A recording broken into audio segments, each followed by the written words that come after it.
Kamusta mga amigo? Ito nga pala ulit si Tito Roy at magko-comment lang tayo dito sa isang post na kumakalat sa social media na meron daw isang Gen Z na nagpapabili ng cellphone do sa mga magulang niya at yung hindi siya nabilan, naglayas, 'di ba?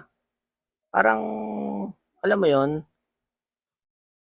Alam niyo ang message ko lang dun sa mga magulang, mabilisan lang tayo, Ang message ko lang dun sa mga magulang, huwag kayong magpapalaki ng batang ganyan, 'di ba? Huwag niyo papalakihin yung mga anak niyo na ganyan, na ibibigay niyo yung mga luho, lahat ibibigay niyo sa kanila, 'di ba?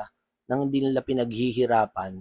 Kasi lalaki yan ng walang drive sa buhay, 'di ba? Kasi nakukuha niya yung mga bagay-bagay ng